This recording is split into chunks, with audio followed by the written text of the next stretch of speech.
તો મંગળવારનો દિવસ વડોદરાવાસીઓ માટે મંગળ બનીને આવ્યો। સવારથી ધીમી ધારે શરૂ થયેલો વરસાદ બપોર પછી રૌદ્ર રૂપ ધારણ કરશે તેવી કોઈને આશા પણ નહોતી। ત્યાં જ બપોરના સમયે કાળા ડિબાંગ વાદળોથી આકાશ ગોરંભાયું અને વડોદરા શહેરમાં બપોરના 4 થી 6 ના સમયગાળામાં ધોધમાર વરસાદ વરસ્યો। એમ કહીએ કે 2 કલાકના જ ગાળામાં વડોદરામાં 7 ઇંચ જેટલો વરસાદ પડ્યો।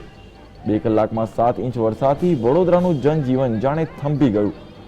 7 ઇંચ જેટલા વરસેલા વરસાદથી પાણીને દૂર કરવા માટે વડોદરાની ડ્રેનેજ સિસ્ટમ પણ વામણી પુરવાર થઈ અને વડોદરામાં જ્યાં જુઓ ત્યાં પાણી જ પાણી જોવા મળ્યું।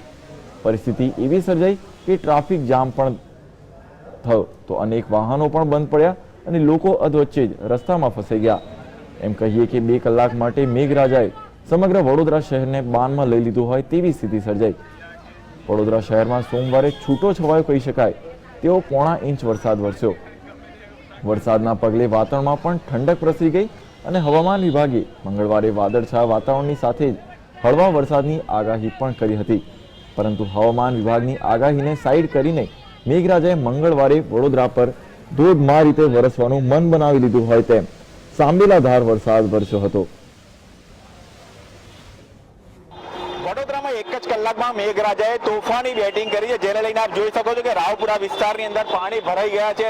એક તરફનો વાહન વ્યવહાર પણ બંધ કરી દેવામાં આવ્યો છે, બીજી તરફ જે આ મુખ્ય માર્ગ છે રાવપુરા કે જે સ્ટેશન વિસ્તારનો પણ આ એક હાર્દસમા વિસ્તાર કહેવામાં આવે છે, એને લઈને જે પાણી ભરાય છે તેને લઈને સિટી બસ સેવાઓ પણ બંધ કરી દેવામાં આવી છે, રિક્ષાઓ પણ બંધ કરી દેવામાં આવી છે।